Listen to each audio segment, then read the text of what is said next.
marche sur la capitale.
Marche sur la capitale.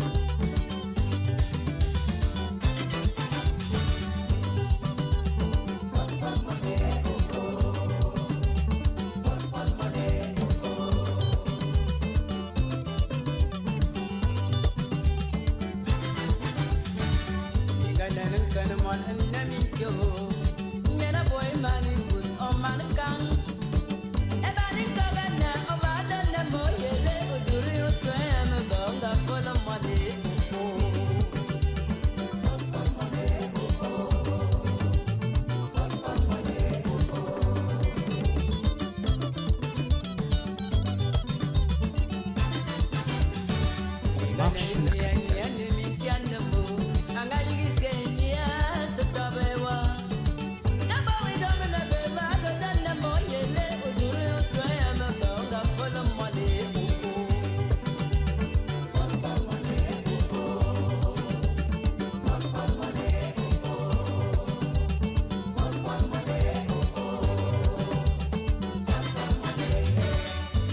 Marche sur la capitale.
Capital FM, le bonheur sur les ondes. Capital FM, le bonheur sur les ondes.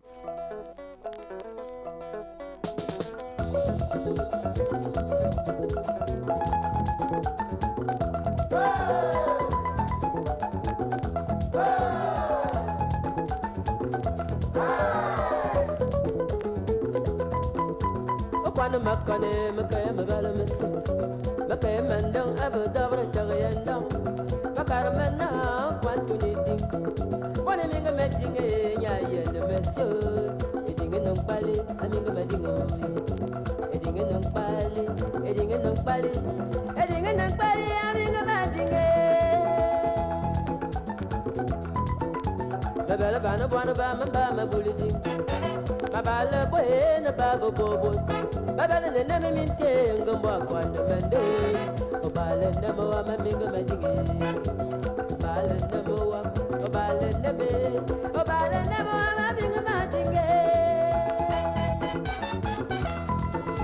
okwana makane makaya babala masa makaya mandang abada wara tagayanda bakara mana kwantu diding bone minga madinge nyaya na meso edinga nang pali aminga madingo edinga nang pali edinga nang pali edinga nang pali aminga madinge Marche sur la capitale. bana bana bana bana buliding mabala boena babo bobo babala na minte ngomba kwa na mando obala na mo aminga madinge obala na mo obala na me obala na mo aminga madinge bakar bo matuana ngomba joga mama na me mintoy oya no boy gambala mo nya bala mabana abala na mo mangu minyenge bakar bo matuana ngomba joga mama Marche sur la capitale. Marche sur la capitale.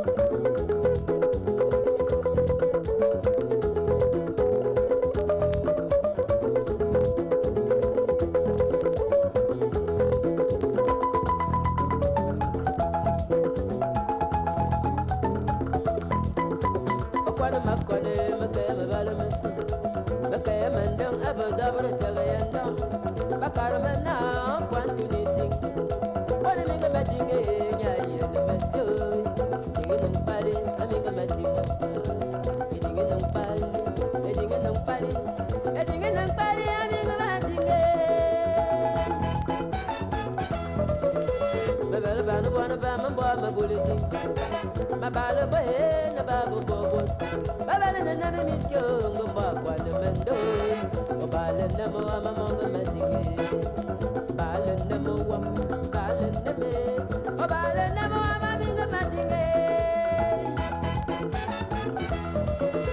okwana makone makaya mabala masu makaya mandang abadabra tagayanda bakar mana kwantu niding badana minga madinge nyaya na masu edinga nang pali aminga madingo edinga nang pali edinga nang pali edinga nang pali aminga madinge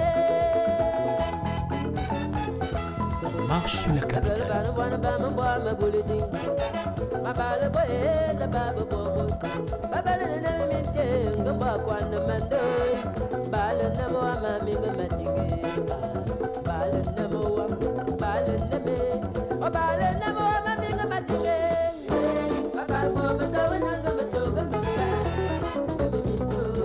oya buna wa Marche sur la capitale. bala mo ngya bala mo kwana abala na mo mangu binyinge me bakal mo matawana ngomba toga mba oya buna wa bala mo ngya bala mo kwana abala na mo mangu binyinge Marche sur la capitale.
kwana makwane makaya mabala masu makaya mandang abu dabra tagayandang bakar manna kwantu niding aminga madinga nyaya na masu edinga nang pali aminga madinga edinga nang pali edinga nang pali edinga nang pali aminga madinga mabala bana bana bama bama buliding mabala bohe na babu bobo babala na nami mintongo mbakwa na mando obala na mo amaminga madinga obala na mo obala na me obala na mo amaminga madinga makarbo mataba nanga matoga mamba Marche sur la capitale. oyabu no gambala mwanga nyabala mabana abala na mo amangu minga makarbo mataba nanga matoga mamba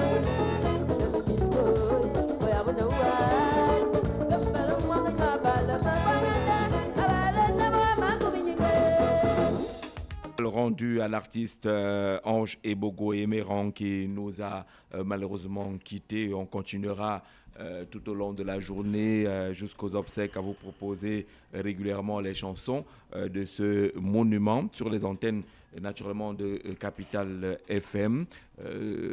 Parlons à présent de cette sortie de la Commission nationale anticorruption, la CONAC.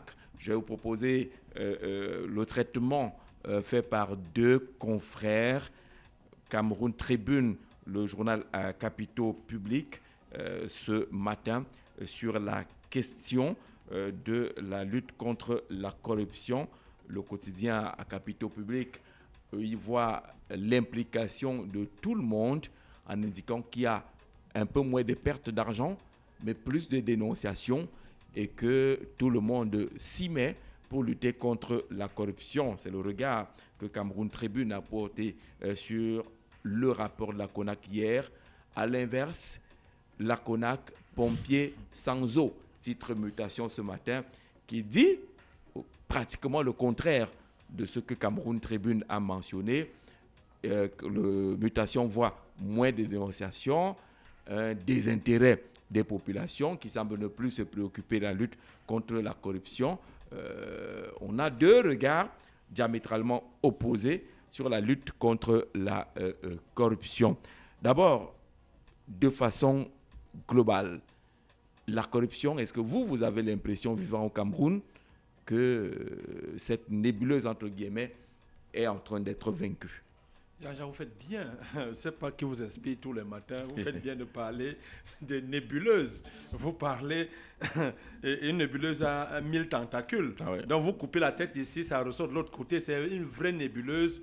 Et on a le sentiment aujourd'hui que la corruption, puisqu'il s'agit de ce fléau que nous devons dénoncer sur ce plateau, est désormais institutionnalisée. Jean-Jacques, quand vous entrez dans une administration publique ou privée, même dans les confessions religieuses, quand on vous rend un service gratuitement, vous-même vous êtes surpris.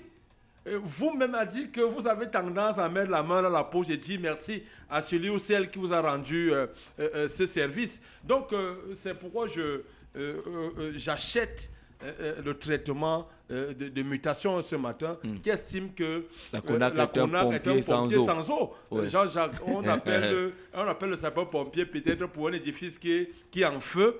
Et le camion s'amène un peu comme ce qui s'est passé il y a 2 ans à la mairie Yaoundé 6e, le 10 septembre 2023. On a appelé les sapeurs-pompiers, justement, les sapeurs-pompiers sont arrivés sans eau et on voyait comment la mairie, j'ai encore les vidéos dans ma tablette à la maison, on voyait comment la mairie se consumait. C'est sur site que les gars ont commencé à réfléchir, là on peut avoir un point d'eau. Donc c'est exactement, j'aime bien cette image de mutation ce matin, parce que quand quelqu'un me dénonce, il dit que non, il va tuer sa poule aux œufs d'or, parce qu'il y en a qui se nourrissent de la corruption. Et l'autre chose même, Jean-Jacques, il y a que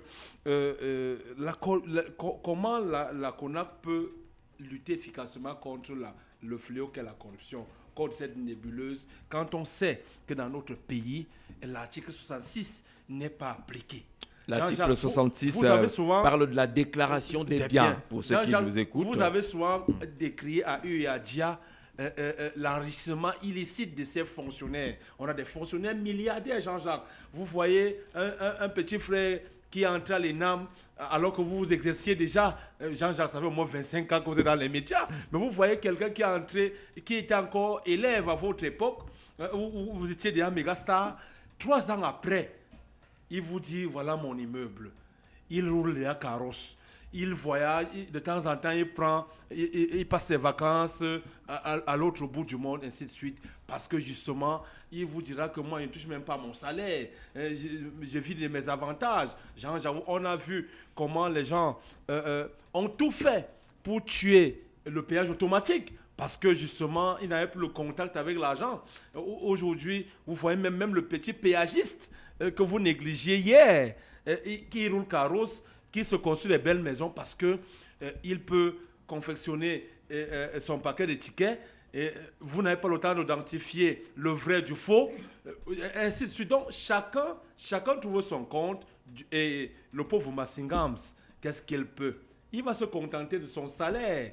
Il va produire ses rapports. On nous parle de 255 pages. Jean-Jacques, il va d'abord lire les 255 pages. Le rapport est destiné à la présidence de la République. Non, c'est pour aller dans les tiroirs, Jean-Jacques. Qu'est-ce qu'on va faire? On veut que le chef d'État se tape 255 pages. Là où on parle de... À quelques heures de la campagne électorale pour la présidentielle visant sa réélection. Vraiment, je crois que on commence à se moquer des Camerounais chaque jour davantage. On aimerait frapper les corrupteurs et même les corrompus, parce qu'il ne peut pas avoir de corrupteurs sans corrompus. Alors la question est posée aux marcheurs de la capitale, au téléphone au 6 91 94 38 29, au 675 14 90 16, au 6 93 62 38 28, 616 78 06 53. La CONAC a-t-elle les outils pour lutter efficacement contre la corruption? Le Cameroun, même s'il n'est plus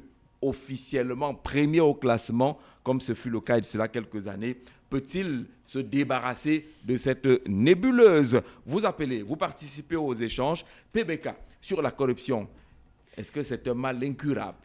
Vous me permettrez, Jean-Jacques, d'entrer avec la grande une du quotidien national Cameroun Tribune, qui titre Lutte contre la corruption. Tout le monde s'y met. Tout le monde s'y met. Le journal écrit le rapport annuel de la Commission nationale anticorruption, présenté hier à Yaoundé, relève que le nombre de contributions et de dénonciations a augmenté, ce qui indique une prise de conscience grandissante des citoyens diverses procédures. Ce qui intéresse davantage ici, c'est que cette structure a permis à l'État de récupérer 8,49 milliards de francs CFA. Vous me direz que le journal Mutation a dit le contraire. Alors, c'est normal. Mutation dit, en dépit des résultats obtenus et de sa volonté résolue de combattre le fléau, comme le démontre le rapport 2024 présenté hier, la Commission nationale anticorruption bute sur le défaut de collaboration de certaines administrations publiques, l'engouement décroissant des usagers, c'est un peu le contraire de ce que Cameroun dit, a dénoncé, la réticence à faire voter une loi anticorruption et le refus de faire appliquer l'article 66 de la Constitution sur la déclaration des biens. La personne la mieux indiquée pour donner les statistiques reste la CONAC. Oui. Je doute fort que Mutation aurait des outils nécessaires pour faire cette affirmation. Et de l'autre côté, le quotidien national également, on peut se poser des questions. Vous voulez dire que Mutation a déformé un peu? On a l'impression que à ce niveau, c'est journalistiquement parlant, la ligne éditoriale de Mutation n'est pas exactement la même chose. Avec Cameroun Tribune, on a l'impression que Mutation, comme bien d'autres maisons, ont leur façon de voir. Donc Cameroun Tribune choses. dit que l'État a récupéré 8 milliards. C'est que environ 8 milliards. Maintenant, en face, vous avez Émergence qui dit que le Cameroun paie plus de 4 milliards. Il retient cela. On va rapidement aller prendre le marché. Paul-Stéphane Bounouga au téléphone. Allô, bonjour. Alors, on va le connecter comme cela se doit. Oui, Paul-Stéphane. Oui, bonjour aussi à vos panélistes. Et bonjour, Paul-Stéphane. Oui. J'appelle par rapport aux solutions posées sur la table. Oui, Paul Stéphane, on t'écoute. Oui.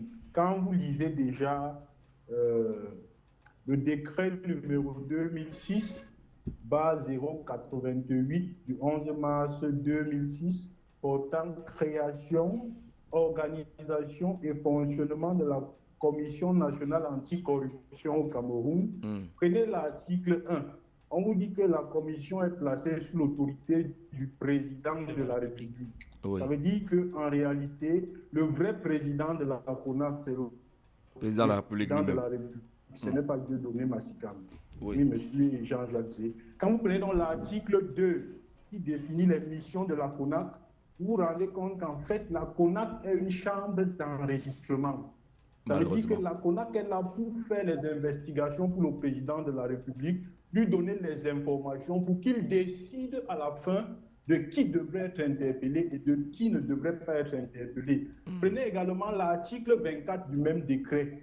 On vous dit que les missions de la CONAC, en réalité, sont validées par le président de la République. Ça veut dire que la CONAC peut concevoir un programme de travail annuel et c'est le président de la République à la fin qui dit que non, n'allez pas enquêter dans tel ministère, allez enquêter dans tel ministère, n'allez pas enquêter dans tel établissement public, allez enquêter dans tel établissement public.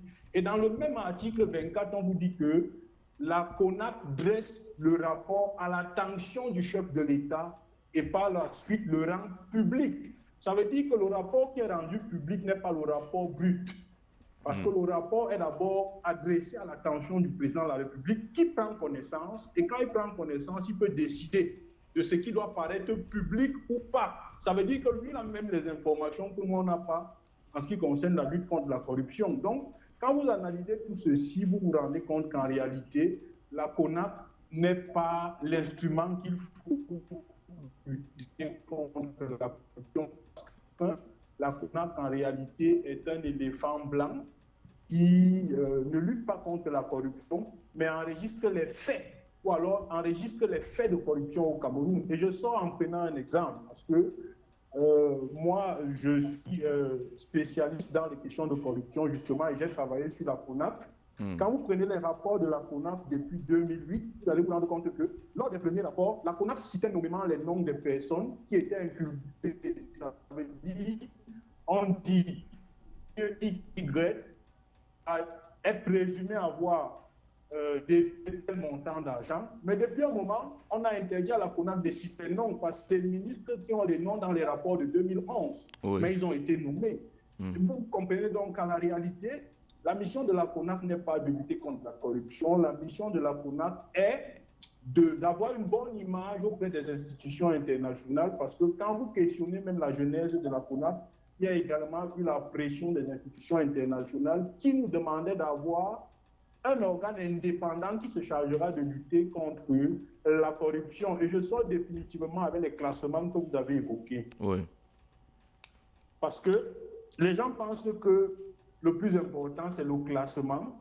Il faut dire aux gens que techniquement, le plus important dans les classements de lutte contre la corruption, ce sont les points que vous avez. Oui. Et depuis 1998, le Cameroun n'a jamais pu avoir 3 sur 10. Et quand vous ne pouvez pas avoir 3 sur 10 dans les classements, ça veut dire que la corruption dans votre pays est systémique, pathologique et même clinique. D'accord. Et c'est dans cette situation-là que nous sommes aujourd'hui. Est-ce que Paul Stéphane Exactement, dans une situation où la corruption est le mode de gouvernance par excellence. Alors, lorsqu'on communique en disant, par exemple, que l'État a pu rattraper 4 milliards de francs CFA, c'est une communication purement politique, pas technique. Oui, c'est une communication purement politique, pas technique, parce qu'il faut même déjà savoir qu'il existe 2 types de corruption. On a la grande corruption et la petite corruption. Parce que la petite corruption, c'est la corruption qui est pratiquée par le petit fonctionnaire qui vous demande 500 pour légaliser un document, qui vous demande 10 000 francs pour faire avancer votre dossier. Or, la grande corruption, c'est celle qui est pratiquée justement par les hauts fonctionnaires de l'État qui détournent des milliards. Et maintenant, quand vous j'ai envie de dire quoi, quand vous faites donc une analyse profonde et structurelle, vous vous rendez compte qu'en fait, la corruption est un élément très important à la suivi de ce système. Parce que là, on rentre dans l'approche fonctionnaliste. Vous vous rendez compte que c'est la corruption qui permet au système de survivre. Je prends un exemple simple et je vais peut-être sortir par là. Il y a eu une baisse des salaires. Ça veut dire qu'on diminue les salaires des fonctionnaires, mais ils continuent à garder le même train de vie. Vous pensez qu'ils prennent l'argent pour garder le même train de vie? Ça devient donc, la corruption devient donc une solution pour le gouvernement pour pouvoir résoudre le problème de la baisse des salaires. Sachant que aller dans la rue pour manifester, on crée un pouvoir de corruption. Et c'est en réalité que c'est un mécanisme de régulation qui permet de stabiliser le pouvoir. D'accord, merci Paul Stéphane. Je suis sûr que PBK ne sera pas d'accord là-dessus, que la corruption est un mécanisme de stabilisation du pouvoir. Mais on permet à PBK de réagir parce qu'il était en train de développer déjà. Oui, Jean-Jacques, il faut reconnaître qu'ici, on parle de s'il faut revenir sur les statistiques, oui. En 2023, on était à 114 milliards que l'État du Cameroun perdait.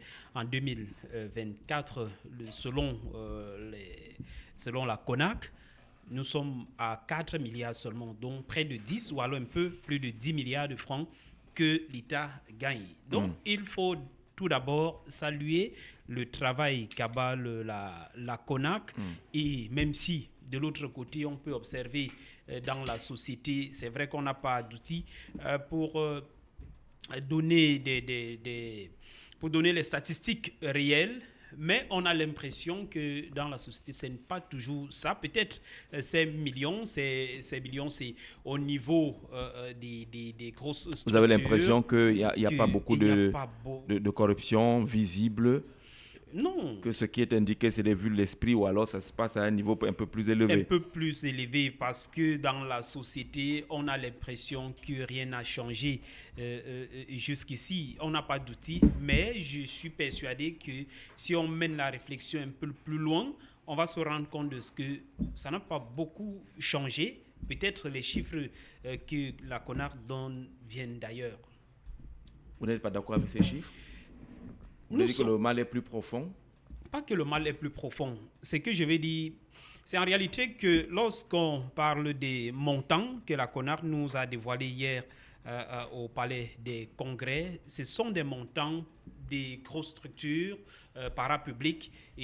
Mais malheureusement, ce qui est perceptible par la société, la classe, j'allais dire, c'est qu'on vit au quotidien. Rien n'a pratiquement changé, c'est le même phénomène. Vous arrivez dans des administrations, il faut monnayer à gauche et à droite pour avoir accès à tel dossier, pour faire avancer, comme mon frère l'évoquait tout à l'heure, faire avancer le dossier, il faut peut-être 10 000 francs à côté, on vous interpelle, il faut monnayer à gauche, c'est le même Vous définissez le Cameroun, comme l'artiste dit, comme un poisson fumé, on ne peut plus redresser le pays? Non, c'est possible, on peut redresser le pays, sauf que pour l'instant, c'est encore un peu difficile, c'est pas très évident, parce que c'est dans l'esprit, dans la mentalité des Camerounais, il faut prendre du temps. C'est ce que j'évoquais tout à l'heure avec le côté artistique. Voyez-vous, Ange Ebogo est parti comme bien d'autres. On risque de ne plus avoir de meilleurs artistes musiciens. Pour revenir à la question dont vous venez de poser, on peut changer. Le Cameroun, un nouveau Cameroun est possible, comme disent d'autres. Seulement, il faut revoir avec les mentalités, il faut encore enseigner, il faut reprendre. Vous êtes d'accord avec Paul Stéphane que la CONAC, en tant que commission anticorruption, est comme Mutation l'a dit, comme un pompier sans eau? Mais il faut regarder les résultats. Si vous regardez les résultats publiés par la CONAC, on va se rendre compte de ce que Mutation n'a pas entièrement raison, ou alors notre cher frère qui vient d'intervenir. Vous avez dit que Paul Stéphane n'a pas entièrement raison. Pas totalement. Puisqu'il est défini que tel que la CONAC fonctionne, déjà par son décret de création et par son fonctionnement, elle collecte les informations, les met à la disposition du chef de l'État, qui est à lui de mener une action ou de publier, ça s'arrête là. Est-ce que grâce à la CONAC, on a évolué où on n'a pas évolué en ce qui concerne la pratique de la corruption au Cameroun? Oui. Alors qu'on n'a même pas 3 sur 20. Parce que, non. Quand on regarde les indices, on dit qu'on est parti de premier, je ne sais pas quantième, mais les indices sont infimes. Hein? Mais on s'arrête au niveau des indices. Parce que le classement peut nous tromper. Rapprochons-nous des montants dévoilés par la CONAC. C'est le résultat qui est le plus important. Si la CONAC nous fait comprendre qu'en 2023, on perdait 114 milliards. Et qu'en 2024, on n'a perdu que 4. On n'a perdu que 4 milliards. Bien, il faut peut-être trouver les statistiques pour avoir la réalité. Mais est-ce que vous pensez qu'une structure avec un pasteur peut donner des montants qui ne sont pas exacts? Le 6 91 94 38 29, le 6 75 14 90 16, le 6 93 62 38 28 ou le 6 76 78 06 53. La corruption reste une réalité, même si les chiffres entre les 114 milliards de 2023 et les 4 milliards perdus en 2024 peuvent indiquer justement qu'on a fait un saut énorme de ce côté-là, mais les chiffres doivent quand même parler, non, Ebodi? Jean-Jacques, ce sont des chiffres, ce sont la CONAC, nous, c'est des RP, les relations publiques, parce que s'il y a eu cette décroissance, on parle de 96%. Moi, je suis de 114 milliards à 4 milliards pour moi, en 12 mois. Non, pour moi, c'est une bonne com même pour le candidat président. Parce que au niveau du quotidien, on leur a donné un outil là. Oui, bien sûr. Au niveau du quotidien, on ne remarque pas un réel impact, Jean-Jacques. Où va cet argent qui est économisé? Parce que le petit Camerounais qui est victime expiatoire de cette corruption, est-ce qu'il bénéficie justement des terres retombées? Vous allez aussi dire que l'argent engrangé est allé à la présidente de la République, un peu comme les rapports. On a vu poser la question. Parce que pour moi, s'il y a ces gains spectaculaires, on doit ressentir ça dans le panier de la ménagère. Mais Jean-Jacques, vous êtes père d'une famille nombreuse et pas faire une focalisation sur vous. Quand vous laissez 10 000 de rations, mais on se moque de vous. C'est à peine un repas. Le lendemain, vous dites qu'il n'y a même plus rien. Et imaginez, vous qui êtes de la classe moyenne, imaginez le petit Camerounais qui tire le diable par la queue. Comment il va ressentir l'impact de cette lutte? Je crois que c'est une bonne communication. On va dire félicitations au pasteur Massingams et ses équipes. Parce qu'on a remarqué que même ceux des membres de la CONAC qui hier dénonçaient la CONAC en disant que c'est une chambre d'enregistrement où on mange les biscuits. Et une fois là-bas, on continue à manger les mêmes biscuits, se sont tués à jamais et n'ont plus jamais rien dit. Voilà. Donc, si on crée dans une structure comme la commission Moussonga, comme la CONAC, qui sont seulement là pour enregistrer les faits et aller déposer les gros rapports à la présidente de la République, lesquels rapports ne sont même pas toujours mis à la disposition du Camerounais lambda, lesquels rapports n'ont pas de réel impact. Jean-Jacques, vous citiez, même en je vais trahir un secret, c'est un pays de la sous-région aujourd'hui. Si aujourd'hui, on prend un corrupteur ou un corrompu, on l'expose, on le sanctionne, on récupère peut-être ses biens, on organise peut-être une vente aux enchères, beaucoup prendront peur. C'est une méthode que vous avez changée. On nous le rappelait tout à l'heure avec Paul-Stéphane Mounouga. À une époque, on citait les noms. Bien sûr. On citait les noms, on cite les structures. Maintenant, on le fait de façon globale. On dit la santé, on dit l'éducation. De façon globale. Quand vous parlez bien de la santé, vous me tendez la perche. On a vu les noms des hauts fonctionnaires du ministère de la Santé cités nommément au TCS. Après, c'est resté lettre morte. Jean-Jacques, je crois que parfois, il faut utiliser la méthode que moi j'avais utilisée à l'école primaire. J'avais un cousin et un aîné qui était chicard. Et le directeur de l'école a commencé à contrôler dans les salles de classe les enfants qui avaient des chics. Et quand il allait faire un tour dans l'autre salle de classe, j'ai dit aux camarades qu'il va dénoncer mon frère tout à l'heure. Parce qu'il cachait ses chics. Et ils ont commencé à être des victimes. Quand il est arrivé, quand le directeur est entré, parce que c'était notre enseignant, là c'est l'école publique de Kingley-Cock, j'ai fait un clin d'œil à mon directeur, j'ai dit, levez le doigt, j'ai dit, monsieur le directeur, même Nchamni Souke Chika, qui soulève son pantalon, on a vu au niveau des genoux, il avait les chics même au niveau des paumes des mains, et ainsi de suite. Jean-Jacques, c'est ce jour-là qu'il a dit adieu aux chics. parce qu'il s'est senti humilié. Humilié. Vous imaginez, on était au cours moyen 2. Donc de la CIL au cours moyen 2, toute l'école connaissait que Nchambi Souke Chika. Et beaucoup ont gardé cette image de lui. Ça fait que peut-être même 5 ans plus tard, quand il osait ouvrir la bouche quelque part, il disait non, tais-toi, quand on parle, toi, tu n'es qu'un Chika. Il a pris honte, il en a eu pour son grade et il s'est ravisé. Même sa toilette même a quelque peu changé. Jean-Jacques, si on voit votre image peut-être sur Internet, sur les réseaux sociaux, quelqu'un qui a détourné peut-être comme quelqu'un qui a détourné 2200 salaires. Vous êtes exposé comme ça, même vos enfants ne parleront plus à l'université, même dans les écoles. On sait pourquoi vous nous narguez, parce que votre père est ici, votre mère est ici. Mais si à chaque fois on dit, on cite les institutions corrompues, on dit Capital FM. Jean-Jacques, qui est donc corrompu à Capital FM? Qui est corrompu dans tel ou tel média? Si on cite nos mémoires, on dit PBK. Je ne lui souhaite pas ça. Il va se raviser. Même quand il va sortir de chez lui, il sortira cagoulé. Mais c'est à chaque fois, on est au 14e rapport. Où sont passés les 13 précédents rapports? Vraiment, c'est de la pure moquerie, Jean-Jacques.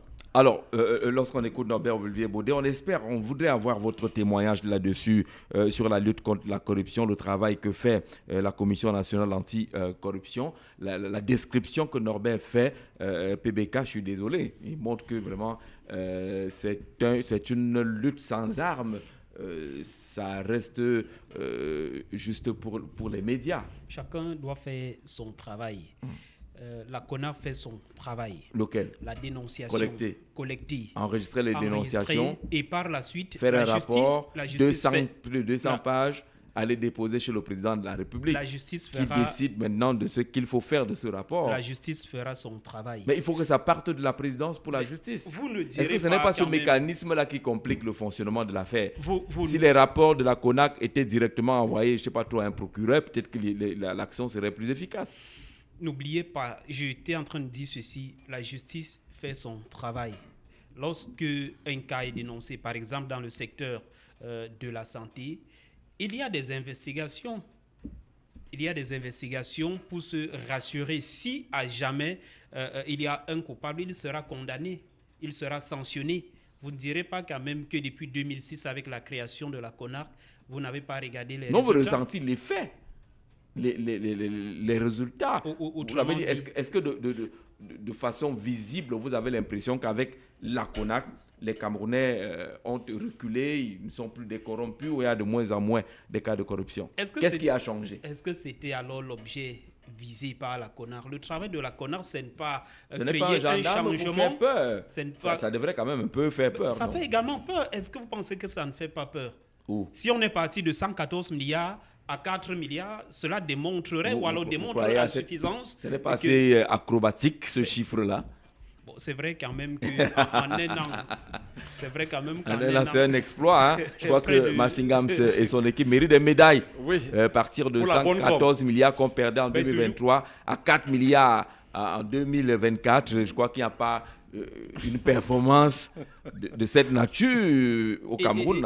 C'est l'attitude des Camerounais. Quand ils seront récompensés, l'on dira que non. Il y a des gens qui se sont donné les médailles à la présidence eux-mêmes. Si les gars travaillent sérieusement, collectant, sensibilisant, interpellant à gauche et à droite, parce qu'ils sensibilisent aussi. Moi, je vais aller au cas pratique. Vous arrivez au poste de péage. Voilà. Ce qui se passe n'est pas normal. Et on vous dit quand même qu'il y a des équipes de la CONAC qui sillonnent de ce côté-là. J'ai vu il y a peut-être 1 ou 2 ans, ils ont cité un péage à Manjou, après Berthois là-bas, où on a dit que vraiment ils ont observé des cas de corruption. On a dit, mais donc, il faut arriver à Manjou pour dire qu'enfin, on a vu un cas de corruption à un poste de péage, alors que nous, on le voit au quotidien. Les postes de contrôle de gendarmerie, je ne sais pas trop quoi, vous verrez toujours que les mecs qui n'ont même pas de V aux épaules, ont stationné des véhicules, des Mercedes, des trucs là, non immatriculés. Il y a toujours, ils viennent avec leur véhicule, ils laissent les portières ouvertes pour vous montrer que non, la vie est belle de l'autre côté. Mais c'est des gens que pour acheter ce genre de véhicule-là, il faut des années et des années d'épargne. Avec les salaires que nous connaissons au Cameroun, il y a des signes apparents qui s'affichent, qui nous narguent, mais il n'y a rien qui est finalement fait. Qu'est-ce qui Comment donc on va quantifier? Comment est-ce qu'on va toucher de façon palpable le travail de la CONAC si seulement ces cas qui se font à ciel ouvert n'ont pas diminué? Jean-Jacques, je continue de dire que tant que la CONAC n'aura pas des mesures coercitives, elle va toujours il faut une réforme la CONAC. Nous pomper des chiffres alambiqués comme ceci. Parce que le maître Akeremouna qui donne une conférence de presse non loin de ce studio ce jeudi a dénoncé le cas Glencore. Est-ce que la CONAC, et on parlait des milliards, Jean-Jacques, mais peut-être on n'a pas encore eu l'occasion, on n'a pas encore reçu ce rapport de la CONAC, encore que c'est tapé 255 pages, je sais pas, c'est pas une mince affaire. Est-ce que les cas comme ça ont été répertoriés? On parle quand même d'un rapport sur pratiquement 2 ans. On parle de 2023 à 2024. Et entre-temps, nous sommes au mois d'août 2025. C'est-à-dire que le rapport de cette année, on aura ça peut-être l'année prochaine, et ainsi de suite. Est-ce qu'on ne pourrait même pas avoir un rapport annuel? Pour dire que les gars, les rapports de la CONAC, je pense que ça aide juste à justifier les gros salaires. Vous l'aviez dit tout à l'heure. Qu'est-ce qui fait que celui qui dénonçait hier n'arrive pas à dénoncer aujourd'hui? Parce que la bouche est pleine. Jean-Jacques, on dit la bouche qui mange ne parle pas. La bouche qui mange ne parle pas. Regardez même les véhicules même dans lesquels les membres de la CONAC roulent. Il y en a même qui sont dans plusieurs structures juteuses. Vous parlez tout à l'heure du président de la CONAC qui est par ailleurs, je ne trahis pas en secret, membre de l'élection de Cameroun, du conseil électoral. Jean-Jacques, imaginez les salaires, imaginez les avantages. Est-ce que le Camerounais lambda, à qui on sait ce bon prodigieux, de 96%, là, pour une seule année, Jean-Jacques, moi, je continue de croire, je vais changer mon prénom cet après-midi en devenant Thomas. Vous devenez Thomas. Je vais devenir Thomas parce que pour moi, ça ne sert à rien de nous perdre le temps à longueur de journée. Vous évoquiez tout à l'heure les aspects du péage. Je vous prends une image. En 2004, j'étais élève au lycée de Bankomo. Il y avait un poste de péage au niveau de Bankomo. On avait vu comment les bars sortaient de terre à cet endroit, les commerces étaient florissants. On a déplacé le péage de Bankomo à Aquamaria. Vous voyez la même configuration à l'entrée de la CAF-là. Vous remarquerez que les commerces se développent, les gens vivent là H24. C'est parce qu'il y a les entrées. Il y a les entrées. Vous parliez tout à l'heure des gendarmes et des policiers qui sont mobilisés à cet endroit-là. Jean-Jacques, vous les changez là, vous le commissaire, vous n'allez plus avoir la paix. Parce que justement, les gars sont là, à longueur de journée. C'est même eux qui viennent avec la herse. Ouais. Quand vous voulez même contourner le péage, même prenez le cas d'un Kommetou. On a bloqué l'axe où les gens contournaient le péage pour sortir chez le maire de Bala, qui n'est pas très loin du poste de péage de Kommetou. C'est parce qu'il faut que l'argent entre. J'ai pris le cas tout à l'heure des postes de péage automatiques. On devait en construire 14 dans tout le Cameroun. On avait déjà construit 7. Mais du jour au lendemain, on a fermé ces postes de péage. Parce qu'on remarquait quand même que quand on faisait des calculs, c'était près de 60 000 véhicules qui passaient par là tous les jours. Faisons 60 000 véhicules x 500, Jean-Jacques. Les entrées journalières. Mais on a vu que cet argent, le Cameroun ne louait plus, les péagistes n'allaient plus au compteur de l'argent. On a dit à la société adjudicataire qui devait céder la gestion en 2042 de libérer le plancher. Parce qu'il n'y avait plus les entrées. Parce que même ceux-là qui viennent me contrôler... Non, mais est-ce que c'était là la raison? Non, Jean-Jacques, même ceux qui viennent contrôler, quand ils reçoivent l'élégance républicaine, dans les rapports, c'est RAS.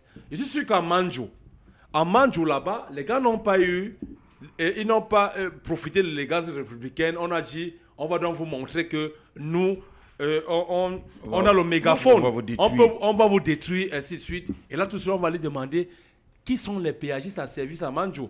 Beaucoup vont aller au quartier parce qu'ils n'ont pas utilisé le langage camerounais, n'ont pas utilisé le code, ainsi de suite. C'est vraiment qu'on cesse de se moquer des Camerounais. Moi, je souhaite qu'à chaque fois qu'il y a ces entrées, s'il y a même eu ces entrées, si ça a vraiment chuté comme le veut cette communication, ces relations publiques, la CONAC, que ça impacte le quotidien des Camerounais. Parce que Jean-Jacques remarquait dans la rue, vous et moi, je ne travaille pas en secret, on sillonne de temps en temps la capitale. Regardez comment les Camerounais sont devenus nerveux. Hier, vous pouviez bousculer quelqu'un dans la rue et dire « Mon frère, je m'excuse » et ainsi de suite. Aujourd'hui, on parlait tout à l'heure de ce Camerounais qui empoigne deux policiers. Les gars sont devenus nerveux parce qu'ils n'ont rien dans les poches. Monsieur Moubitan, bonjour. Bonjour, Jean-Jacques. Bienvenue au Marché sur la capitale, édition de ce jeudi qui relie le rapport de la Commission nationale anticorruption rendu public hier et qui nous dit que cette année, l'État du Cameroun a pu récupérer 4 milliards de francs CFA, ou n'a perdu que 4 milliards de francs CFA, contrairement à l'année précédente où le Cameroun avait perdu 114 milliards de francs CFA. C'est donc une chute dite spectaculaire de près de 96%. C'est un peu ce qui ressort globalement de ce rapport, qui est à féliciter ou pas? Monsieur Moubitan, on vous écoute. Jean-Jacques, si on a une chute de 96%, ça veut dire que pratiquement il n'y a plus de corruption au Cameroun. Ce n'est plus... Oui. À ce rapport-là. Parce que, voyez-vous, on ne pourra jamais avoir un chiffre de 100%. Ça veut dire que si on est à 96%, en croit au rapport de la CONAC, on n'a plus de corruption au Cameroun. Félicitations. Mais dans les faits, au quotidien, on voit la corruption tous les jours. On la vit, Jean-Jacques.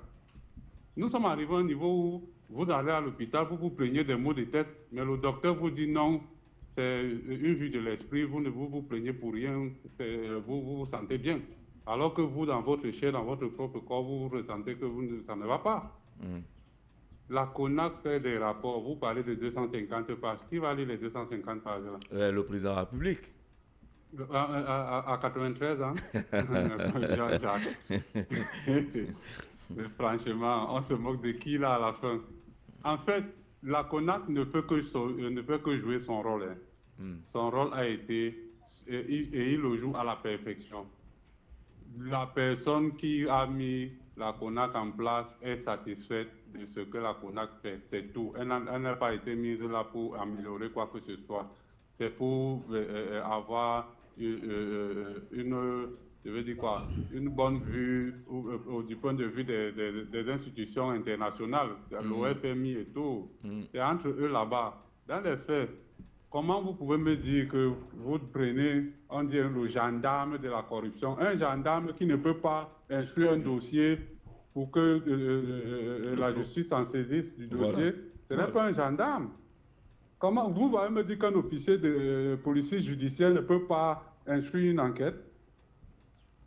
Il ne peut que se contenter de faire des rapports. Ça n'a pas de sens. C'est une coquille vide, ou bien comme Mutation le dit ce matin, c'est un sapeur-pompier sans eau. Sans eau, même non, c'est peu dit, Jean-Jacques. C'est un sapeur-pompier qui n'a même pas de véhicule. Parce il va là, faire comment? Il part avec la bassine. Oui, il va avec la bassine. Parce que quand vous l'appelez, il vient, il arrive sur le terrain, il vous dit, bon, je suis venu faire le constat. Alors que vous l'avez appelé pour faire le travail, pour éteindre le feu, mais il arrive, il vous dit que je suis venu faire le constat, même sans véhicule et tout. Ça veut dire qu'il n'a même pas de véhicule. Dit même que c'est un véhicule, les sapeurs-pompiers sans eau, c'est peu dit, Jean-Jacques.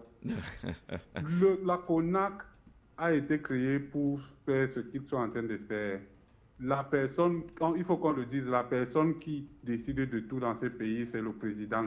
C'est lui qui est le premier président, le premier homme politique, la première personnalité du Cameroun, le premier sportif, le premier magistrat, le premier piéton, le premier mototaximan, le premier ceci, et c'est même le premier bailleur. Donc, il est premier dans tout. Et comment voulez-vous qu'on puisse prendre les responsabilités de nos autres personnes qui vont faire le travail? Regardez tout ce qu'il y a autour. Dès qu'on vous dit rapport de ceci, la Chambre des comptes, dès qu'elle fait sa part de rapport, ça va où? Toujours à la présidence, non? Oui. L'autre fait le rapport, il envoie à la présidence. Mais pourquoi n'allons pas dire, ne disons-nous pas que c'est forcément lui qui est le problème? Parce que si tout y va là-bas, et qu'ils ne prennent pas des mesures, ça veut dire qu'il est en train de faire ce que nous tous nous connaissons. il ne veut pas agir. Oui, Paul-Stéphane Menouga, l'analyse du politologue tout à l'heure, Paul-Stéphane Menouga, il a dit que le système encadre tout cela parce que la corruption concourt au maintien du système. Jean-Jacques, c'est exactement ça le problème. Notre système est basé sur la corruption.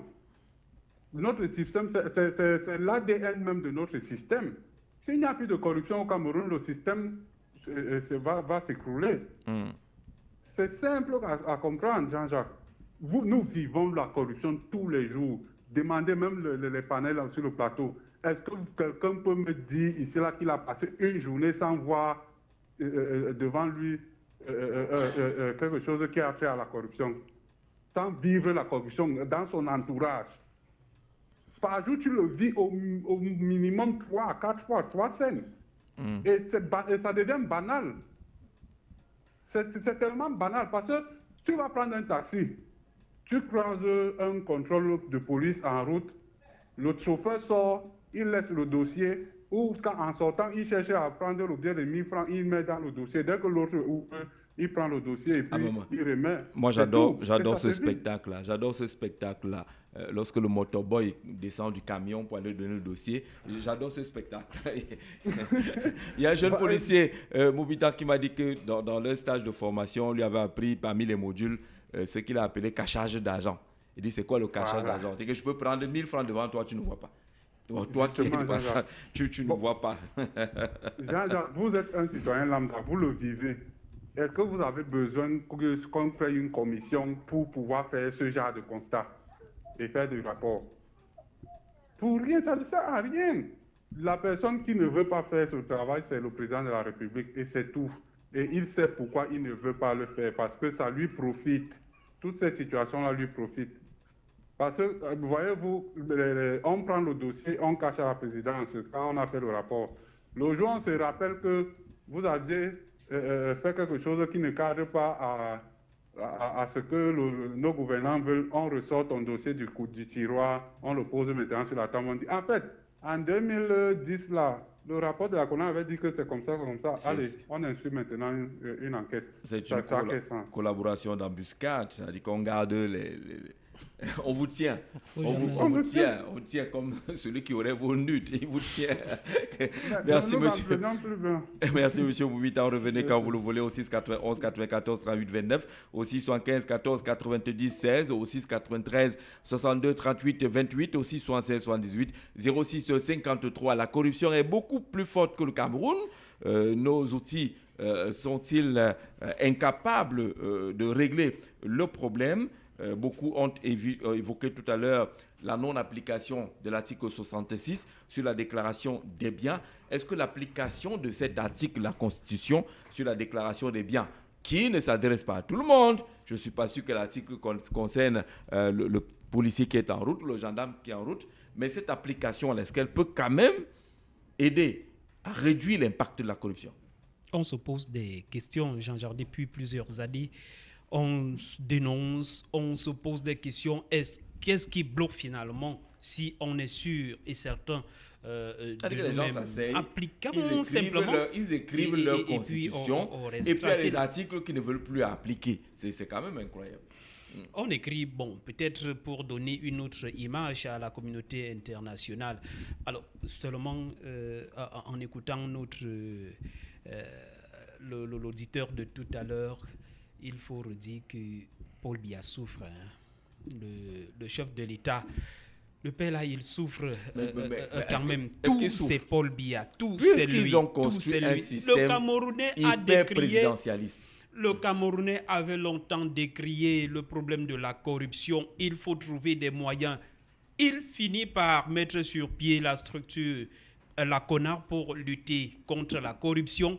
Aujourd'hui, on nous donne l'impression que, bon, la CONAR, ça ne sert à rien. Il n'aurait pas...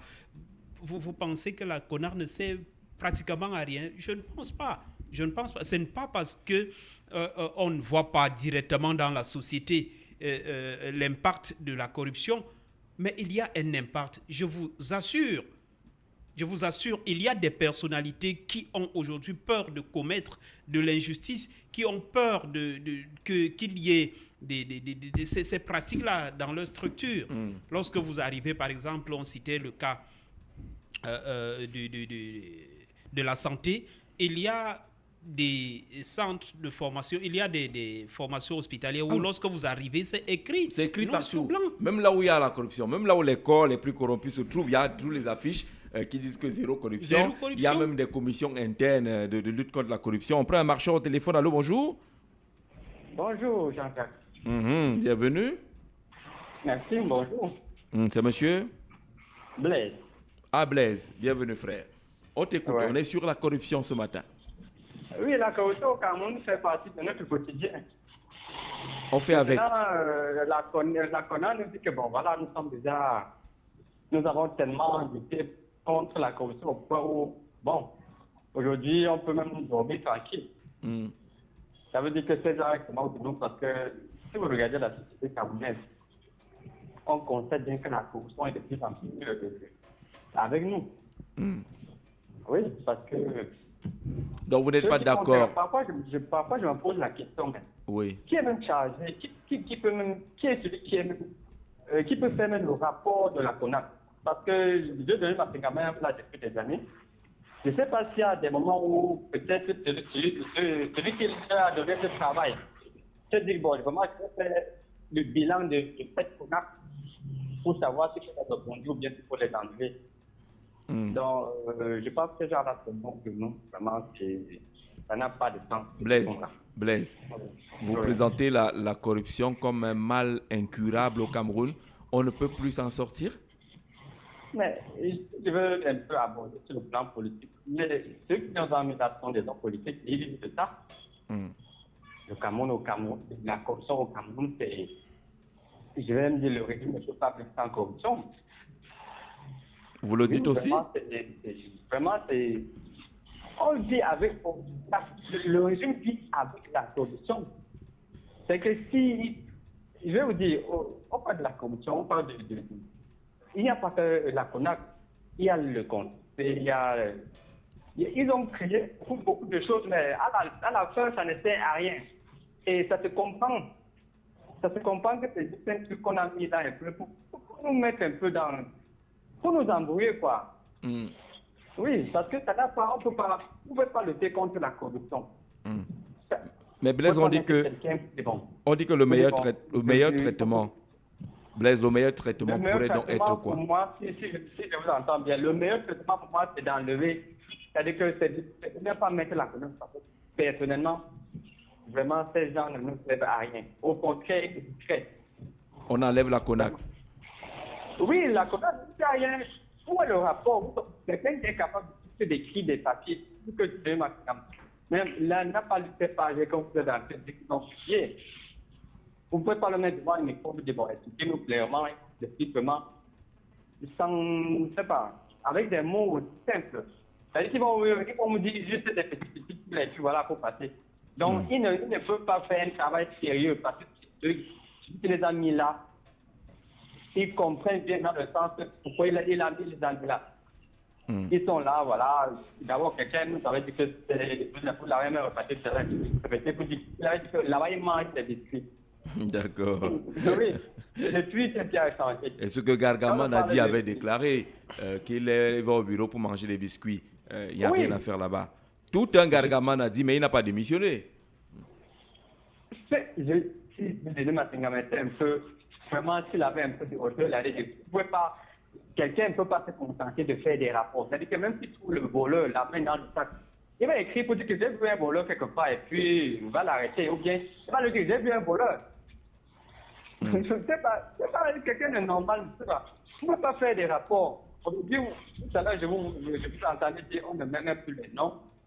On ne cite plus vraiment les gens. On dit que c'était tout ça, quand on mettait les noms, ça tirait qui? Ça dérangeait qui? Pourquoi aujourd'hui on enlève? Et celui qui permettait qu'on mette les noms, pourquoi il a dit que voilà, on ne mettait plus les noms? On ne met plus. Donc, et voilà, c'est ce qui cache. Merci Blaise. Vraiment, avec qui nous un peu, il fait un peu ce qu'on a dit, voilà. Merci Blaise pour cette contribution au 691 94 38 29 au 693 62 38 28. La corruption est-elle mal incurable dans notre pays? Il est même radical là-dessus. Il faut même enlever la CONAC, pense Blaise. Monsieur Beyeme, bonjour. Bonjour Jean-Jacques. Bienvenue en marche sur la capitale. Oui, moi j'ai d'abord un problème avec toi. Ce n'est pas un problème de correction. Hein? Quand tu nous répètes le numéro, essaye un peu de le dire même 2 fois pour que nous puissions l'enregistrer. Moi j'ai perdu mon téléphone, donc j'ai perdu votre numéro. Ah d'accord. Oui, je dis de le prendre. Ok, je dis bonjour à ton plateau. Bonjour, et à tous ceux qui ont intervenu et ceux qui viendront après. Oui. J'ai dit quel espoir que le Cameroun a fait de quitter de 114 milliards à 4 milliards. Mais il faut féliciter cela. Je vous assure qu'il faut même faire décréter un jour férié bien fêté. Parce que moi, pour ce, si tu es une vue de l'esprit, moi je ne sais pas, moi je ne vois pas une ministère qui a changé entre temps. Tous les mêmes coups qu'on a l'habitude de faire, ça continue de se faire et ça va même en grandissant parce que aujourd'hui, nous voyons la corruption même bien étalée à ciel ouvert. Parce que vous parlez des policiers, ils passent un peu au Carrefour Vogby. Vous voyez comment ça se passe. Au Carrefour Vogby? Ils ne se cachent plus. Mais je vous dis, moi je suis chauffeur. Ça se passe à ciel ouvert. Vous tendez votre argent là sur place. Si vous avez grillé le feu, si vous avez fait quoi, ils ne vous prennent pas ni papier ni quelque chose. Ils sortent le bic avec la feuille qui décide. Soit tu veux qu'il écrive, soit tu donnes. Pourquoi le dossier n'est pas complet? Et il y a une fois je suis arrivé là-bas, moi je suis taximan et moi j'étais en fichage. Et je lui dis ouvertement que moi c'est mon premier tour. Il me dit, ah monsieur, et comme c'est ton premier tour, que je fasse quoi? Mais ça veut dire que vous n'avez pas de pièces, hein, monsieur Beyeme. Votre taxi n'a pas de pièces. Non. Non. Je vous dis que j'étais en surcharge. Ah d'accord. Je vous ai dit que j'étais en surcharge, donc je reconnais que j'étais en surcharge. Donc, il me dit que ce n'est pas ça qui mange. Il dit donc, ok, ça va comme mon premier tour. Voilà pour vous. Il m'a dit que tu viens me prendre 500 et pourtant là où je suis là, je perds plus de 60. Mais tu sais ce que j'ai travaillé dans la vie. Et il a continué avec ses collègues que personne n'a moins de 60 et ils m'ont fait sortir. Ils m'ont montré. Il vous montre ce qu'il a travaillé. Il m'a montré ce qu'ils ont travaillé. Ces gens-là m'ont montré. Je vous parle d'un poste. Ils avaient vraiment de l'argent sur eux. J'étais obligé pour qu'ils ne retiennent pas mon dossier pour longtemps. Il y avait des gens qui portent le travail. Je lui ai donné 1000 francs. Pour qu'ils puissent me remettre mon dossier de partie. Vous êtes Et vous pensez que ça va s'arrêter comme un jeu? Ces gens-là vivent de ça. Je vous assure qu'il y a aujourd'hui ces policiers qui viennent de commencer le service, qui ont peut-être 123 000 francs le mois et qui louent une maison de plus de 20 000 francs. Vous pensez qu'ils vivent de quoi? Ils ne font pas le raquettage à la route. Et c'est partout. Je ne parle pas seulement pour des policiers. C'est dans chaque service aujourd'hui. Mais on est par exemple, monsieur Beyeme, on est par exemple en période de rentrée scolaire. Les recrutements, les inscriptions, c'est maintenant la période des vaches grasses. Justement, vous comprenez déjà qu'aujourd'hui, c'est encore plus que comme vous avez bien dit, là, nous sommes en période de rentrée scolaire. Je vous assure que ces gens-là se font du beurre. Et c'est partout. Nos proviseurs de lycée vendent les places. On le sait déjà, non? Et les barèmes sont même connus. Tout le monde le dit. Et les barèmes sont déjà connus. Qui interdit quoi? Si nous voulons lutter véritablement au niveau de la corruption, il faut d'abord qu'on donne assez de moyens à cette institution. Oui. Monsieur Moubita vous a dit qu'ils n'ont même pas de véhicule. Je vous dis qu'ils n'ont même rien. Ils n'ont que ce statut-là. Parce qu'ils ne peuvent pas lutter efficacement contre la corruption. Vous-même, vous le savez. Et eux vous disent aujourd'hui qu'on ne cite plus les noms. Voilà un panéliste qui vous a parlé des péages automatiques. Mais mon Dieu, où sont passés les péages automatiques et l'argent qu'on a mis dans les péages automatiques? On en parle encore. On n'en parle plus. C'est des fantomatiques installations qu'on voit en route là, et puis les voleurs ont commencé à récupérer quelques pièces de cette péage. Le contrat a été résilié. Oui, pourquoi? Moi, j'ai vu le péage de Mbankomo, donc comme pourtant pour moi, où ils ont essayé après c'est même réduit. La route est venue, ils ont essayé d'agrandir le péage, mais comme ils sont en train de faire l'agrandissement de la voirie du carrefour au bas là, à Olembe, oui. Je vous assure que cet endroit-là où ils ont fait ce péage-là a été démantelé et ça sera encore reconstruit si jamais on veut faire un péage automatique. Moi, je me suis posé la question. Est-ce qu'on décidait de faire le péage automatique à cet endroit-là? On n'avait pas prévu qu'il devrait y avoir l'autoroute qui devait passer et qu'on devait faire ça aux dimensions réglementaires pour qu'on ne vienne plus casser à cet endroit. Mais l'argent va être bouffé comment? Et vous avez, oui, on peut le dire comme ça, mais moi je vous assure, monsieur Jacques, ça fait mal. Vous voyez où on a cartonné les agences de voyage au niveau de Lembe. Oui. Vous avez vu la proximité entre la gare routière et la route principale. Et ça lèche tout la cet route. endroit-là sera balayé. Quand on plaçait ces agences à ce niveau-là, on n'a pas prévu qu'on devait élargir la route à cet endroit. Même au niveau de là où il y a des agences, c'est là où on va commencer à agrandir la route parce que c'est là où la 2 voies s'arrête. Pourquoi on n'a pas trouvé un moyen de bien reculer cette agence de voyage, cette gare routière, et de pouvoir agrandir et de faire même des voies de contournement à cet endroit?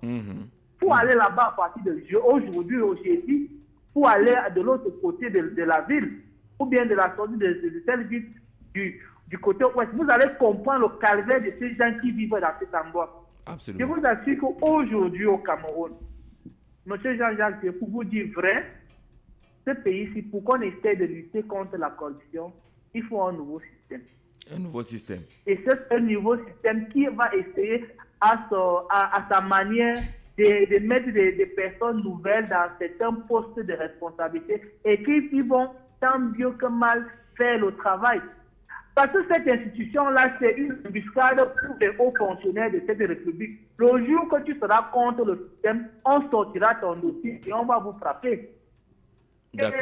Et paix à l'âme de monsieur, l'ancien directeur de la CIATV qui est parti, Joseph Mondosier, son dossier s'est ressorti après combien de temps? Il y a des victimes là-dessus. D'accord. D'accord, M. Beyeme, merci. Merci pour ce développement. Il dit qu'il a mal au cœur et que la solution, c'est de façon radicale le changement de système PBK. Oui, on comprend justement l'implication de la politique dans son intervention. Est-ce qu'on peut faire autrement? Je voudrais d'abord dire un petit mot sur sa déclaration. Ils vivent de ça. Non, ces policiers ne vivent pas de ça. Si vous l'aviez dit à l'entame de cette émission, il y a des revalorise. Son appel, c'est pour qu'on revalorise les revenus des fonctionnaires de police.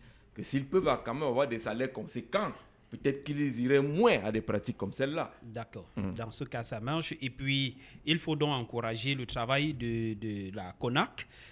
Si, au fur et à mesure, on fait gagner des milliards, certainement, on reverra, on revalorisera le salaire de ces policiers. Alors, pour revenir à la préoccupation, il faut reconnaître qu'en réalité, nous vivons dans un pays où le système ne veut pas écraser sa population. Les dirigeants ne veulent pas nous écraser. Il faut qu'on extirpe cela des têtes des Camerounais. Dit toujours, il faut absolument... Est-ce que finalement ça ne nous plonge pas dans le laisser-aller total parce que le gouvernement ne voudrait pas nous écraser? On donne l'impression que le gouvernement veut écraser les populations, que non. Je suis persuadé qu'on peut changer. Et le fait de dire que non, il faut un autre système. Pour les aînés avaient pensé qu'après le système Aïdjo, le système BIA. Il y a même certains politiciens qui ont déclaré qu'ils ont applaudi l'arrivée de Paul Biya avec le nouveau système. Ça devrait aujourd'hui, il faut absolument un autre système. Est-ce qu'on ne peut pas changer? Est-ce qu'on ne peut pas s'améliorer? Est-ce qu'on ne peut pas trouver d'autres stratégies pour améliorer les conditions de vie des Camerounais?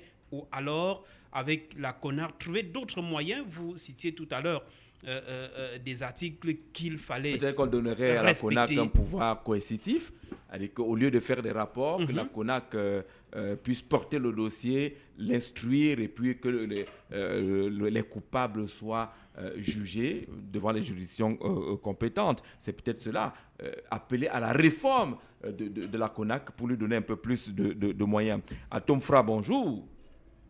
Non, c'est Jean-Pierre Babayac. Ah, Jean-Pierre Babayac. Le 51 m'a un peu troublé ce matin. Oui, bienvenue Jean-Pierre. Comment vas-tu? Ça va assez bien, mon frère. Bon, mais d'abord, tu n'as pas répondu à mon message WhatsApp de l'autre fois.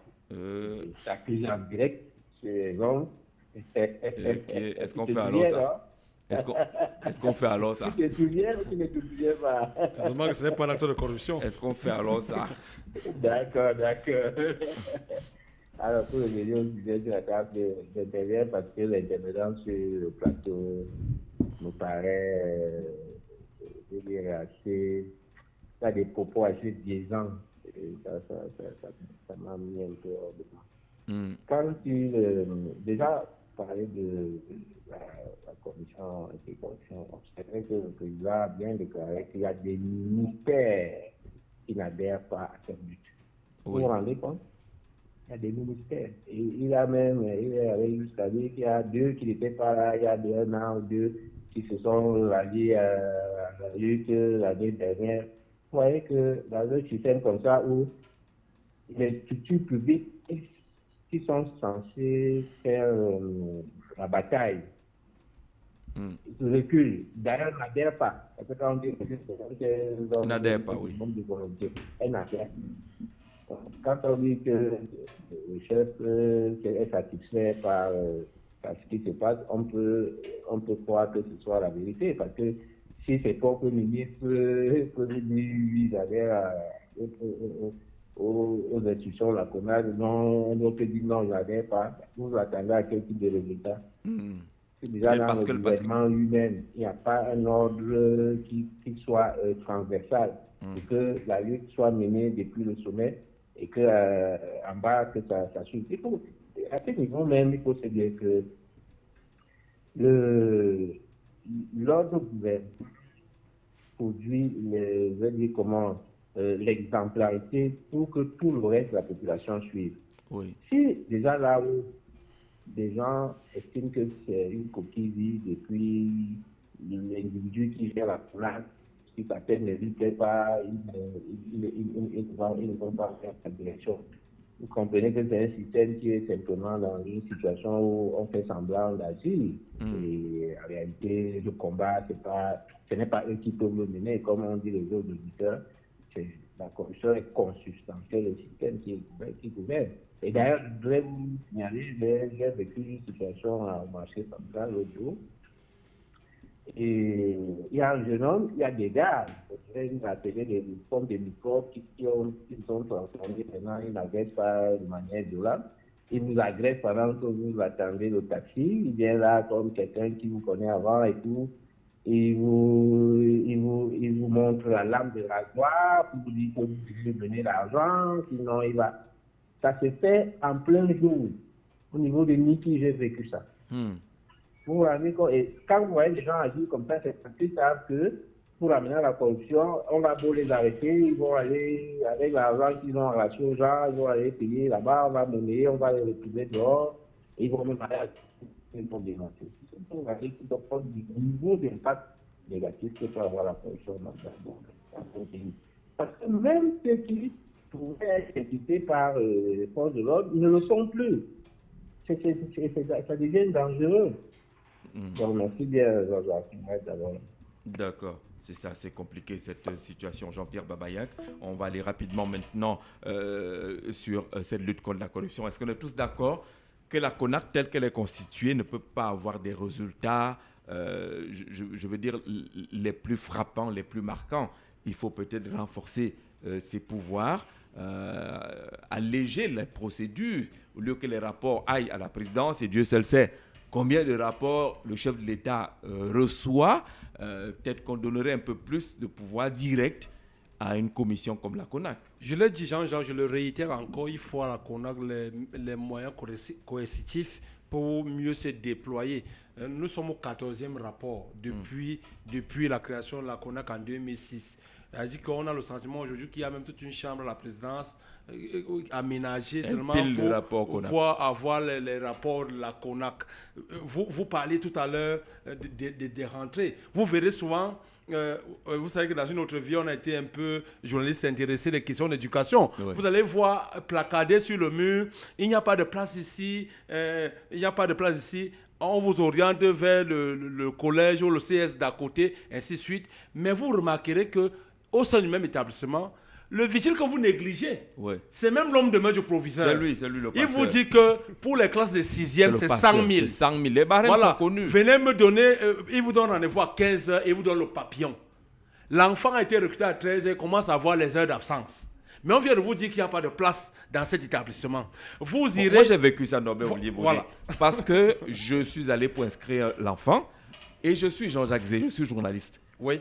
Pourtant, on m'a bien expliqué comment ça marche. Ouais. Je vais aussi pour prendre les mêmes couloirs, mais le proviseur m'a juré la main sur le cœur que vraiment, chez lui, là, le nom de place, c'est bon, il n'y a plus de place du tout. J'ai dit, mais on m'a dit que on pouvait faire ça. Il dit que ça n'existe pas ici. Et d'abord, lui, il est radicalement contre ces mesures. Il faut changer de méthode. Envoyer un anonyme avec l'enfant. Voilà. Parce qu'il se dit que, est-ce que le type-ci n'est pas en train de vouloir me piéger? Est-ce qu'il n'a pas la caméra cachée? Voilà. Est-ce qu'il n'est pas... Moi, je vais inscrire effectivement mon enfant. Et j'avais été, comme on dit, psychologiquement préparé aux pratiques qui étaient annoncées là-bas. C'est que le parent est prêt finalement à tout pour avoir de la place, quitte à devenir même... Vous verrez la même chose. Jean-Jacques, ça vous paraît surprenant. Même dans les morgues, vous verrez que c'est écrit qu'il n'y a pas de place dans les tiroirs de la morgue. Il y en a toujours. Quelqu'un d'autre va venir, PBK viendra après vous, il va passer par le bon couloir, on va loger son corps dans la morgue. Vous irez à l'hôpital, on vous dira qu'il n'y a plus de place. Mais vous allez voir le vigile de service qui entre directement au cabinet du DG sans cogner. Vous trouvez une chambre au standing. Vous voyez que dans le rapport de 2024 aujourd'hui, on vous parle des secteurs les plus concernés, des affaires foncières. Vous voyez que quelqu'un obtient un titre foncier sur une parcelle de terrain le matin. À 13h, c'est annulé parce que le plus offrant est passé par là. On vous parlera également des finances. On parle des marchés publics. Des marchés publics. C'est-à-dire que celui qui parle bien, comme on dit au Cameroun, obtient plus de marchés que celui qui passe par des procédures normales. Jean-Jacques, je crois que le Cameroun a mieux à faire que d'écouter vraiment ces contre-vérités en longueur de journée. Le bon prodigieux de 40. Mieux qu'on nous dise qu'il n'y a plus de corruption. 96%. À 96%, c'est que c'est zéro corruption finalement. Alors, c'est résiduel. Les secteurs les plus touchés sont connus.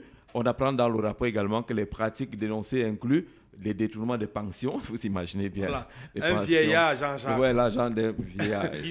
un vieillard qui passe chez au soleil. Parce que la date sont dues. Les petits vieux qui viennent souvent avec les tam-tams devant le ministère des Finances. Là. Donc, on bouffe leur argent. C'est-à-dire que malgré les efforts déployés par la CNPS, le ministère des Finances, vous verrez il y a des filous là. Il y a tous des filous qui bouffent l'argent des vieillards. Et ils n'ont même plus peur de Dieu, Jean-Jacques. C'est-à-dire que même de la malédiction de ces vieillards. Donc, pour qu'il vienne même toucher le peu qu'on lui donne, il faut qu'il paye. Vraiment, on a envie de demander comme Cancan, de qui sont Bocton. De 30%. On dit que si tu veux avoir ton argent là, voilà la porte. Il a fallu que B-Sipping devienne star sur les médias sociaux pour qu'on lui donne son dû. Alors, la perception indue des salaires. Il paraît que ça existe encore. Oui. Il faut que les mécanismes développés par le MINFOPRA et le ministère des Finances puissent être totalement actifs. La corruption dans les concours administratifs. Quelqu'un vous dit que j'ai le tio. Il y a les pour entrer à l'ENAM, pour entrer à l'EMIA, pour entrer à l'IRIC. Moi, je connais quelqu'un à l'époque du ministre Michel-Ange Anguin. Vous savez que c'est un homme, hein, comme on dit à Nemout. Oui, c'est un magistrat d'abord. Alors, un de ses frères a cru bon d'aller collecter des sommes dehors. Il vient lui dire que, mon grand, dans l'affaire-ci, j'ai 100 millions. Donc 10 places de 10 millions. Le ministre dit que tu sauras comment tu vas répondre à ces gens. Je ne t'ai pas envoyé quelque part. Il a dit, mais mon frère, tu penses que nous, on va faire comment pour vivre? On t'a nommé là-bas pour que nous tous on vivre. Comme je te dis là. Arrange-toi avec les gens chez qui tu as pris tes 100 millions. Je ne t'ai pas envoyé faire ce genre de choses. Voilà. Et le type s'est fâché. Il a même voulu tabasser le ministre qui est son frère. Mais c'est même comment? C'est un autre frère du village qui était là, qui a dû séparer. Il dit, c'est quoi le truc? Et le ministre Anguin n'a pas fléchi. Il dit que rentre avec ça. Le type dit que ouais, si je savais même, je gardais même l'argent là. Et les dossiers là, peut-être qu'un enfant allait réussir normalement. Ayant l'impression que c'est moi qui ai poussé le dossier, le ministre n'a pas pris cet argent, il va avec. Mais il y a des gens en période de concours qui sont là dehors, en train de vendre les places, qui ne maîtrisent même pas, qui n'ont même pas, avec des fausses cartes de visite. Il y a les irrégularités dans les marchés publics, là encore, n'en parlons plus. Vraiment, affaire marché public, c'est terrible. Donc, toutes ces poches-là sont identifiées. Et comment ne pas agir sur les poches qui sont pas seulement identifiées aujourd'hui? Le rapport, s'il est même peut-être redondant, chaque année, vous verrez que c'est pratiquement les mêmes corps, les mêmes secteurs qui sont évoqués. Mais pourquoi on ne mène pas une action directe? La CONAC a pensé à un programme qu'il avait appelé programme Choc, changer d'habitude à la base. C'est-à-dire qu'il faut aller à partir de l'école primaire ou maternelle. C'est à partir là-bas qu'on peut changer de mentalité. Parce que les autres sont devenus des poissons fumés. Tu veux les redresser, ils se cassent. C'est plus évident. Ça me rappelle également, je pense que c'était en 2013 ou 2014, avec le délégué général à la Sûreté nationale qui a sanctionné des commissaires de police lors d'un concours. Ils ont pratiqué justement, ils ont récupéré à gauche et à droite parce qu'ils sont des commissaires, ils vont tout faire pour que les enfants réussissent. Et c'est entré dans les oreilles du délégué général qui a saisi. C'était pour, et par ailleurs, pour chuter, comment comprendre que la CONAC, si elle doit investiguer à Capital FM, elle doit annoncer son arrivée des semaines avant. C'est pour qu'on prépare l'accueil. C'est ce qui se passait avec la direction des grandes entreprises aux impôts. Quand vous partez pour voir la situation d'une grande entreprise, c'est l'entreprise en question qui vous reçoit, qui paye votre hôtel, qui vous héberge, ainsi de suite. Vous attendez donc quel résultat. Alors, dernier cas de figure, vous savez, vous qui prenez la route de Nkola Famba, il y a le Club Fouet. Il y a le Club Fouet quelque part là-bas, c'était magnifique, et ça refait sa beauté. En face, il y avait toujours des routiers, entre guillemets, qui venaient là. Il faisait le contrôle. Généralement, c'est avec une vieille moto qui est en panne. Le genre de vieille moto que Bernard Djonga était parti porter vers Bankomo là-bas. Il est allé ramasser une vieille moto, les motards là. Ça n'avait même pas de moteur. Mais on vient, on gare ça là. Et puis, vous avez l'impression que c'est des gens sérieux qui n'ont même pas été envoyés en mission. Voilà. Et puis, il y avait un monsieur seul là, en tenue, qui stoppait les voitures, qui prenait l'argent. Dans le snack bar était assis un monsieur en culotte avec une jolie dame. Sans savoir que c'était un type des agents, comment on dit, de renseignement. Il observait à travers les grilles de la clôture du snack ce qui se passait avec le monsieur qui prenait de l'argent, ainsi de suite.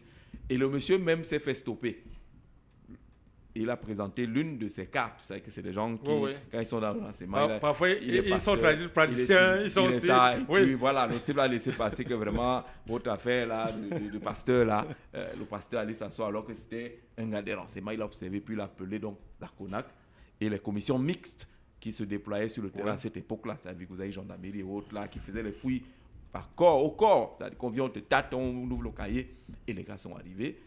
Ils ont ouvert le cahier de monsieur. Il y avait 12 à 24 000 là dans le cahier. Là où il faisait semblant de noter les choses. Et puis, il s'est excusé. Que vraiment, il a un malaise. Il va aux toilettes. On dit, mais attendez d'abord. Est-ce que c'est aussi jugeant que ça dit que vraiment, si je fais ça sur moi, vous allez dire quoi? Il a traversé. Il est entré dans les toilettes du snack en question. Il s'est barricadé. Pendant que nous, on était assis avec des amis, on voit les gens arriver, ouvre. Il dit que non, il n'ouvre pas. Vraiment, je ne peux pas ouvrir maintenant. Permettez. Il me soulage. Et puis finalement, il est sorti. Après s'être soulagé, il a bien de banque. Quand on le fouille, il n'a plus rien dans les poches. On dit fouiller de l'autre côté de la barrière, s'il n'a pas jeté, de l'autre côté, il n'y a rien. Il y avait un vieux fût d'eau. Il faut soulever le fût d'eau s'il n'a pas mis l'argent dedans. Vous savez là où il a mis l'argent? Non. Il a sacrifié dans le trou. Du oui, il a préféré tout jeter là-bas et il rentrait que fouillez-moi, je n'ai rien. Il a mis à l'intérieur et le type donc, quand le type se lève avec sa culotte, je me rends qu'il avait même deux PA. Donc le type si. Alors on a fini avec la belle histoire pour dire que la corruption c'est une affaire de tous. On doit tous dénoncer, on doit tous s'impliquer, mais on se rappellera justement que l'organe central pour lutter contre la corruption est un peu mutation, on a dit.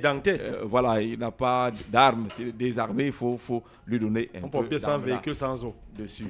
Allez, on n'a pas corrompu la régie. Hein. Absolument pas. C'est un accident de parcours. Si on a bouffé 3 minutes sur le programme normal de la régie, ce n'est pas la corruption. À bientôt.